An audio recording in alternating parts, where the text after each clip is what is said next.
Welcome to the Learning Can't Wait podcast, a Full Mind production. At Full Mind, our vision is to ensure every child has access to an exceptional education. Each episode, we will be joined by pathfinders within and around the education space who are bringing about transformational change on behalf of deserving students. I am your host, Haley Spirabauer. Welcome back, everybody, to the Learning Can't Wait podcast. We are having a timely and an important conversation with an incredible guest today. We have Malvika Bhagwat, the partner and head of outcomes at Owl Ventures. Welcome, Malvika. Thank you so much for having me. I'm really excited for this conversation. You know how nerdy I am and how excited I am too. Head of outcomes, like, could there be anything better when we're talking about EdTech?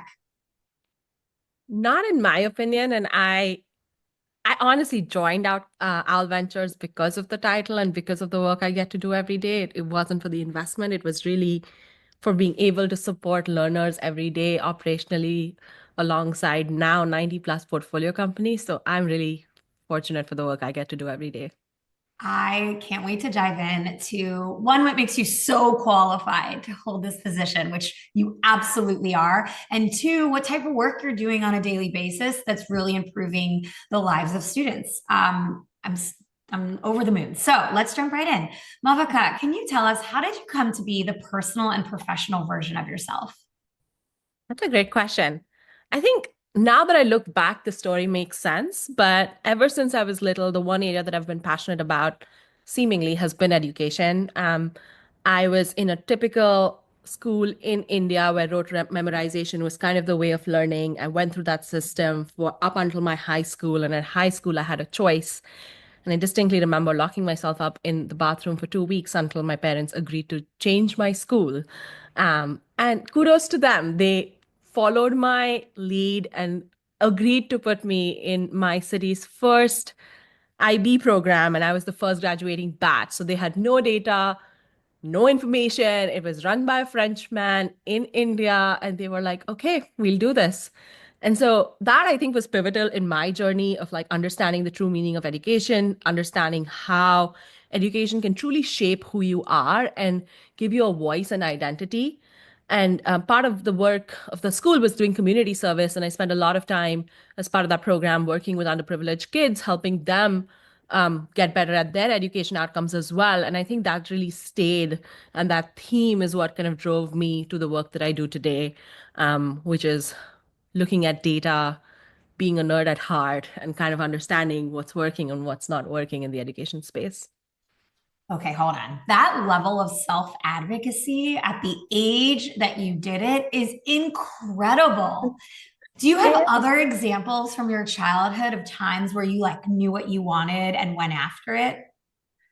I think I did the same in undergrad where I really wanted to study psychology. And again, my parents, so much appreciation for them. Again, they took a leap of faith the second time over and put me in India's first liberal arts program. And when they put me in the program, we didn't even have like it was a residential college, but none of the residences were even fully built when we went and saw the place. It was Wow. literally a construction site. And I was like, here's where I'm going. And they just kind of protested and resisted and made me interview at other places, but eventually followed my lead and sent me to a campus in the middle of a valley with full faith that I'd figure it out. And 2 years in, this college could not offer a psychology program. And I remember at that point again standing up and being like, I got this. Like I started applying to other colleges. I started simultaneously talking to the dean of the university I was at, saying, I really want this program. Can we figure it out? And just as I was about to leave the university to go abroad, the dean called me and he was like, why don't you come back to campus for a week? And let's chat. And I went back and they'd like found a psychology teacher that I got to interview. And they were like, well, if you guys feel like this is a match, I think we can offer the program. And I was like, this is fantastic. And like, yes, it's self-advocacy, but it's also the nimbleness and the flexibility that like new programs can give you. Oh, yes. And I think I've learned that that's also where I thrive. Like I've always been the first in any role that I've done at any professional setting.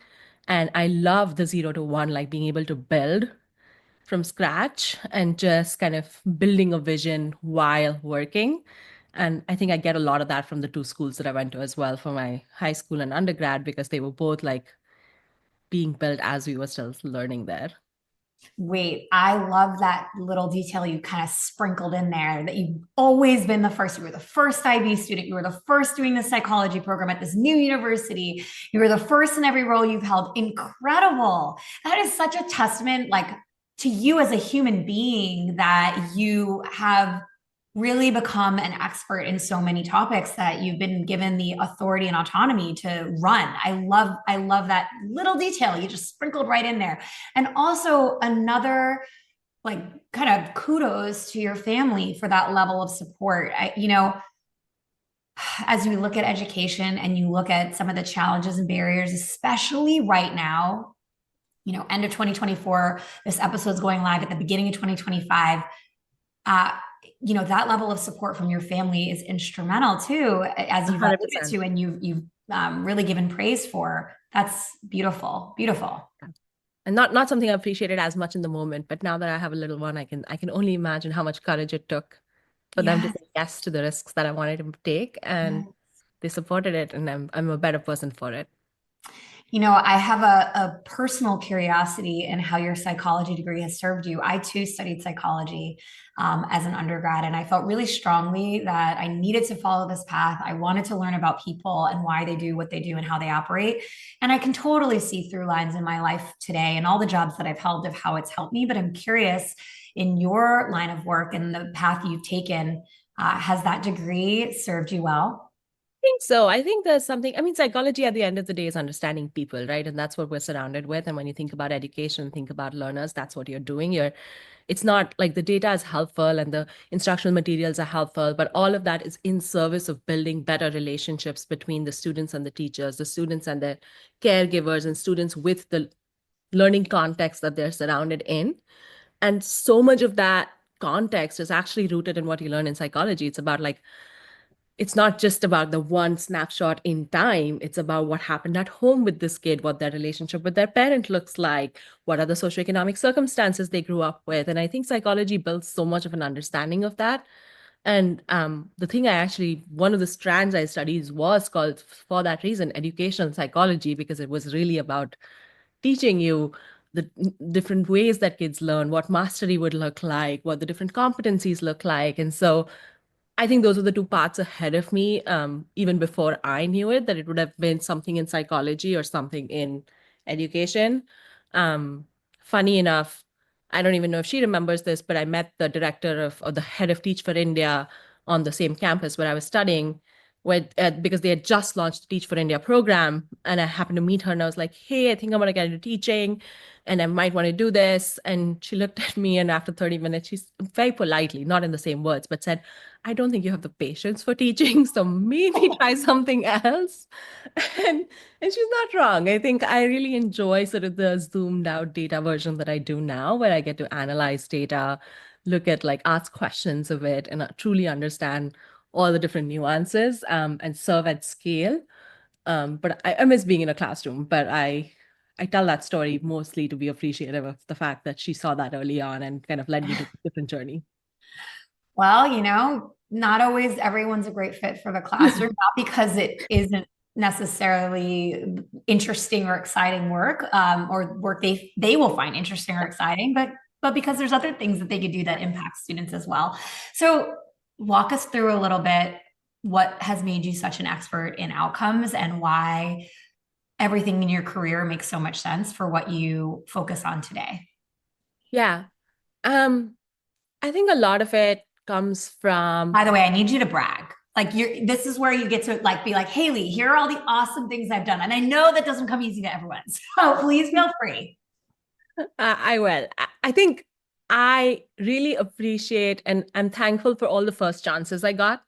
So the first job, I came to the US to get a master's in education. I went to the ed school at Harvard, got my degree from there, and I was pretty clear that my focus was going to be data and assessment, and learning English as a second language, because that was the context that I knew. And I was going to go back to India in a couple of years and work in India, and that was kind of my story at the time. And then I got connected to Newsella, which is the news and nonfiction content platform that is now, of course, in millions of students are serving on it. But at the time, we were a small startup. And the leadership team took a chance on me then and let me run the entire assessment department right out of right out of grad school. So right out after finishing my undergraduate degree.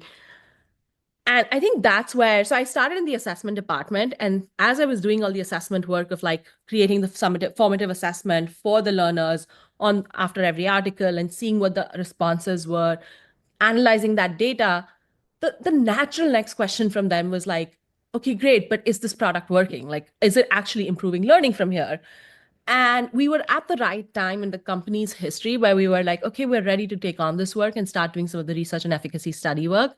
And alongside the assessment design work that I was doing, I started working with a lot of the research different groups that exist today. So like the Wested, the Digital Promise, New School Venture Fund. We partnered with several different organizations with slightly different tweaked questions, some more around formative feedback, usability studies, and some around like third-party randomized control trial studies, all in service of understanding, is the product working and what does working really mean? Like, how often do kids need to engage on the product? What does implementation need to look like? How much progress can a kid really make on the product by using this product? All these different questions, right? And once you ask the question, there are 10 more to ask. And that's kind of where I fell in love with this work. And I did that, and I've created the foundation for Newsella, and that was fantastic. And I could have stayed there. And then the opportunity came along to join Emerson Collective, which is the family office run by Laureen Powell Jobs, to support their EdTech portfolio. And like I said, I think I enjoy the scale and like zooming out one degree at a time. So having done that in the context of Newsella, it was really exciting to start supporting like a portfolio of a handful of companies around this work. And so I started doing that. And today at OWL, a decade later of doing this work, I think it's been amazing to kind of support now 90 plus companies globally, thinking about outcomes and efficacy, all the way from like, what is your logic model? What is your theory of change? To what are the metrics that you need to think about in product? What is the internal capacity you need at a product level to even do this work? And then what's the kind of right research studies? And then how does that translate?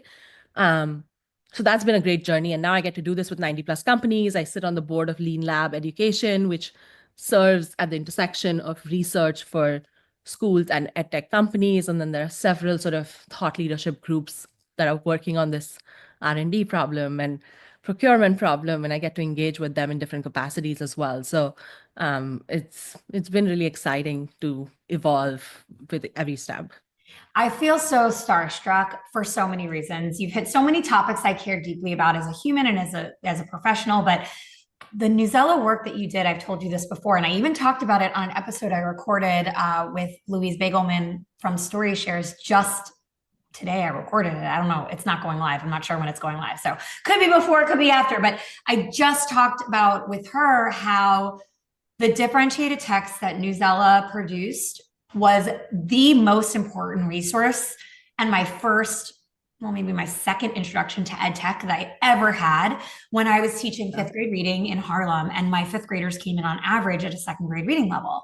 And finding them books was impossible because there was nothing that was engaging for them. And then even when I was teaching content, it was the biggest challenge to me was being able to grab something of their interest, but also of their ability. And so Newsella, that moment in Newsella's time was huge for me as a classroom teacher. I'm so happy because that was a lot of us working around shared desks, trying to build something great. And that was the premise for the founders, right? Like kids are inherently curious. You just need to meet them where they are.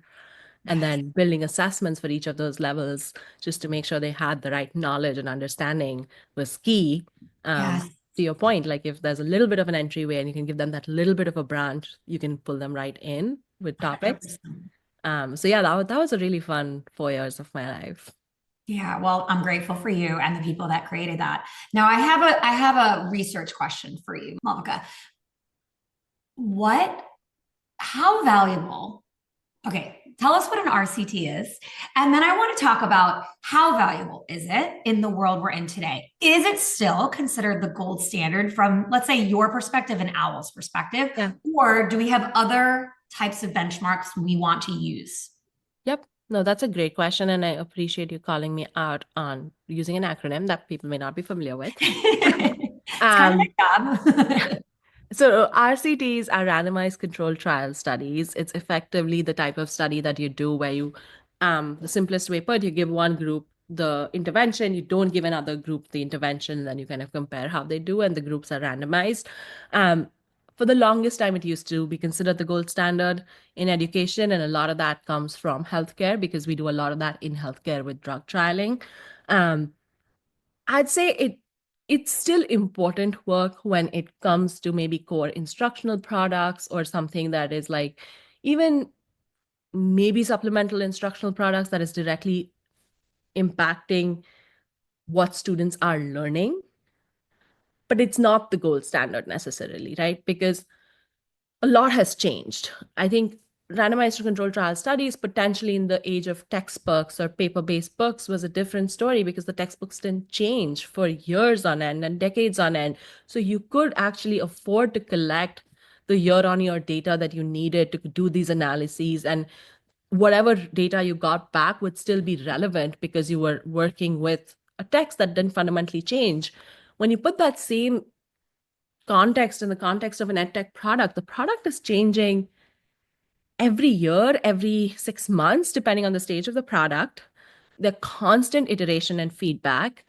And so at this stage, I mean, the data that is probably more relevant is some of the more formative research that companies can do, which is, bringing on a subject matter expert to give them constant feedback on their product design, or like engaging in usability and feasibility studies to understand how their product is doing for implementation. And a lot of these other work, survey designs, logic models, there's just so much more that can happen, which is a more low stakes in some ways.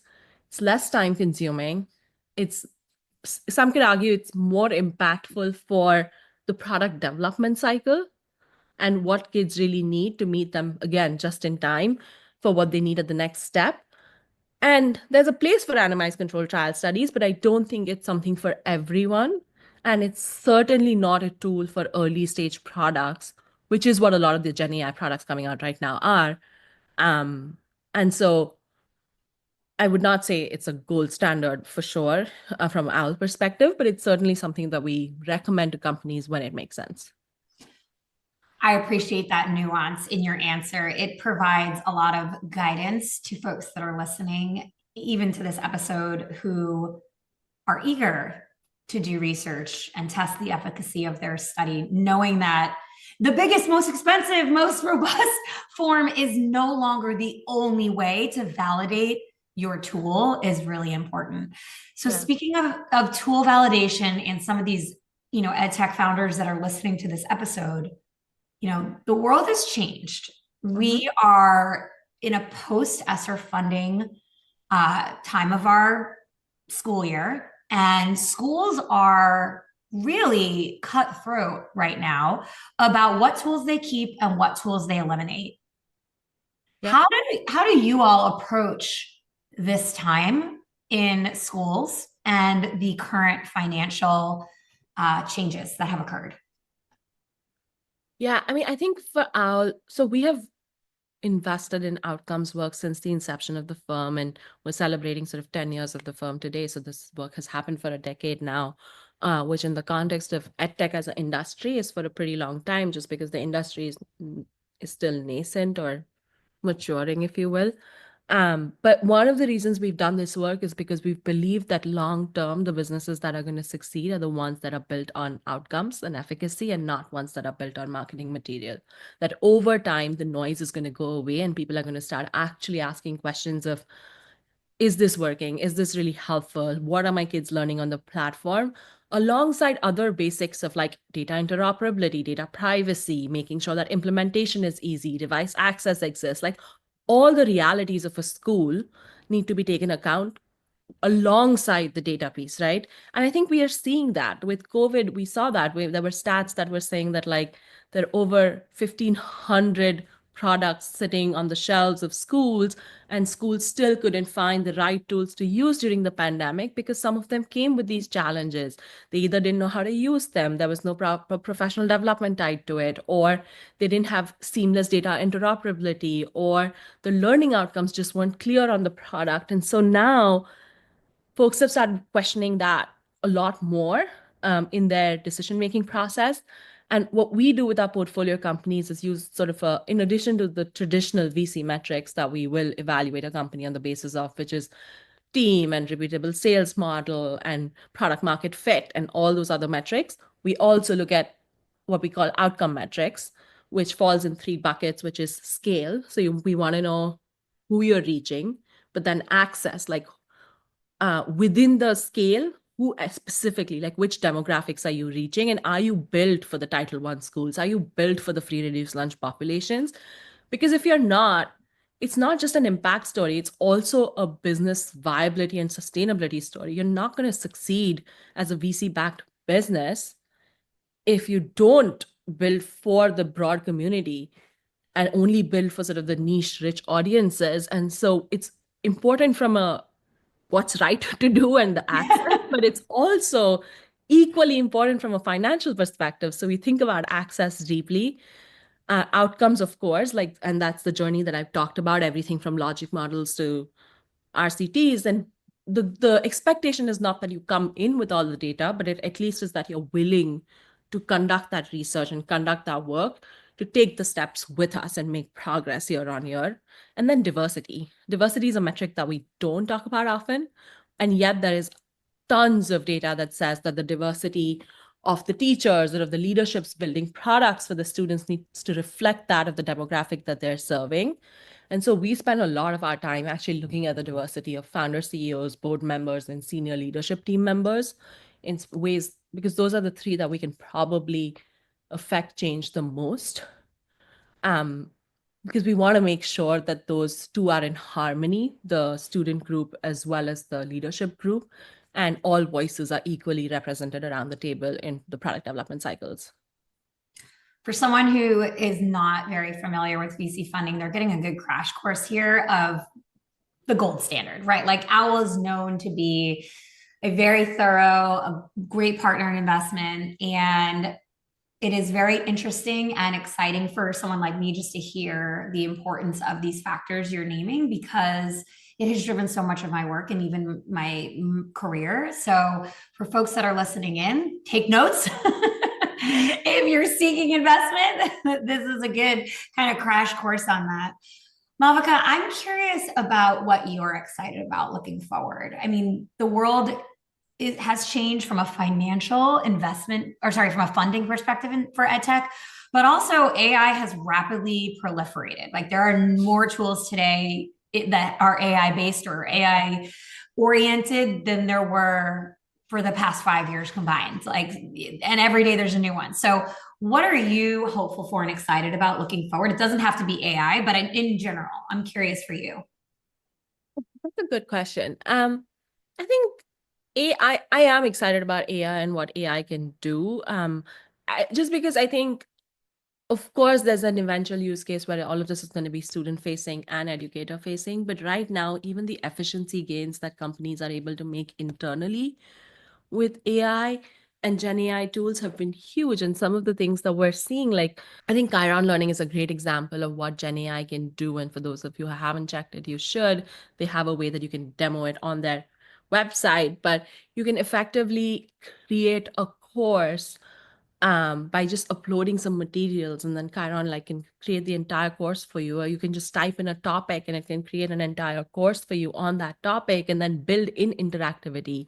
So it's almost like you're working with an assistant, like a teaching assistant or a tutor, to understand and clarify your thinking. And that's not replacing what a teacher is going to do, because now it gives the teacher way more time, or the professor way more time to spend time with the student exactly where they're stuck. And they're using this in the context more of like higher ed institutions, where obviously students are more able to interact with the tool, and they can kind of distinguish between where they need help versus where they just needed somebody to kind of guide them through their thinking. But I think it's a fantastic use case of what can happen and how quickly you can like reach so many students at scale, right? So Gen AI is definitely one that I'm excited about. I think mental health and wellness continues to be a theme that both personally and as a firm, we remain passionate about. I mean, we've seen tremendous success across companies like Panorama and Hazel Health that are these solutions, serving up solutions to these problems in pretty unique ways in the K-12 context. And then as a theme, the one that I'm really excited about, or two themes I might name, one is the outcomes-based contracting work that is seeming to pick up some work and some momentum. I think I am optimistic about that because I think for the first time, it doesn't frame districts and edtech companies as a transactional relationship, but it brings them to the table as partners. And I'm hopeful that when you frame this relationship as a partnership where both sides are equally accountable, you can actually think about implementation successfully in a way that it can move the needle. So that as a theme, I'm really excited about. And I'm also excited about the way philanthropic groups and VCs are starting to partner more closely. Like for the longest time, these groups sat on two complete opposite sides of the conversation, and it was very hard to see for-profit, not-for-profit partnerships. But now I feel like we're working in collaboration. We're constantly having conversations. Everybody sort of is united around the same end goal, which probably we always were, but like there's more momentum there, which has been really exciting and I'm optimistic for. So I said a lot, but those are all the things that I'm Yeah, but there's a lot to be excited about. And, it's a difficult time for kids academically and social emotionally. We're in December, we received some more data showing that we are not to where we were. The students are not performing in eighth grade math to where they were before the pandemic, despite many interventions. So to be hopeful is to continue to care about kids. So I appreciate that approach. Yeah. Malvika, what advice would you give a teacher starting their career today? A teacher starting their career? Yeah, a teacher. I mean, given that, you got that advice, don't go in the classroom, Yeah. but now you're seeing all these tools being built and you're seeing how important the outcomes are for determining the benefit of it for the kids. Yeah. What would you tell? I mean, I think I'd start with so much gratitude for what they're doing. I don't actually feel like I'm in a position to give a teacher advice. I think they should give me advice on like what we should be doing better. But if they're new to this, I think embracing technology shouldn't be considered a bad thing, and like learning about the different tools. I don't even know if this is advice for teachers as much as like pre-service, like ed schools, where I wish we were doing more conversations around like integrating technology into education schools and the teacher training programs and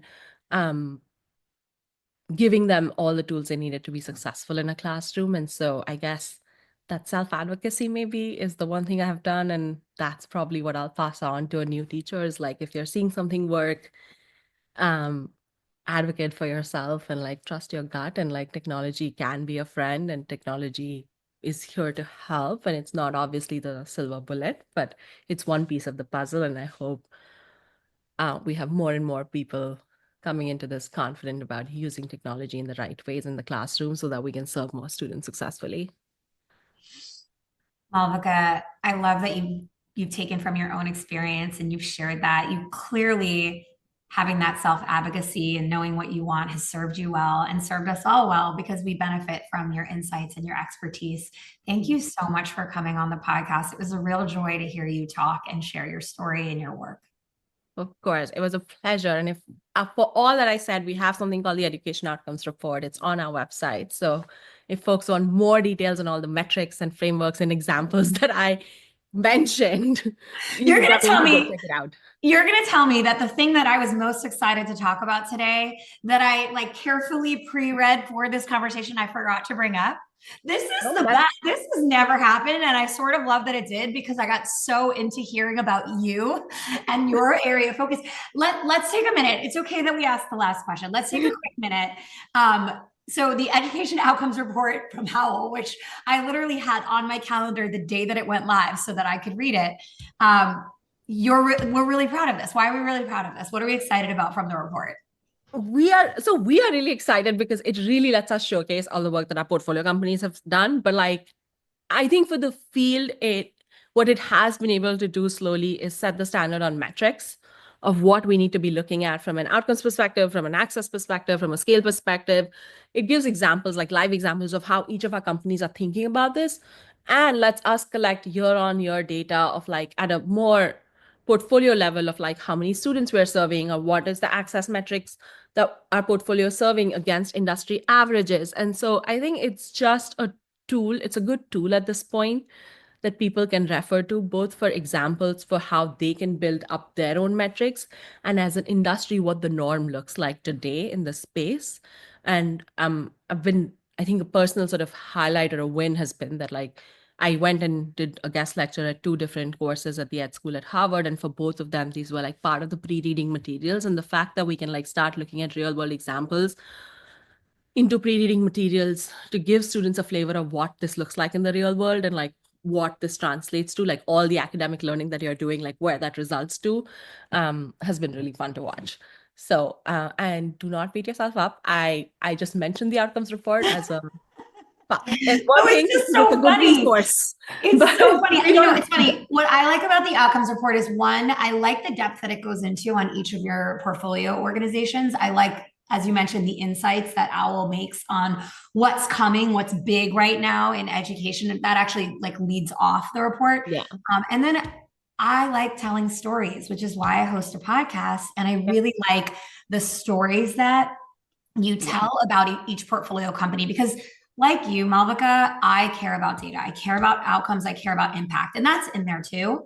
But I connect to stories. And when I hear about, you know, Johnny, who I'll use Kidum as an example because I love those guys. But when I hear about Johnny and I hear about how this tool has really helped him be more effective in the classroom because of the way that everything's integrated and it's a single point solution and all that, I understand that. I know Johnny. I had a Johnny at some point.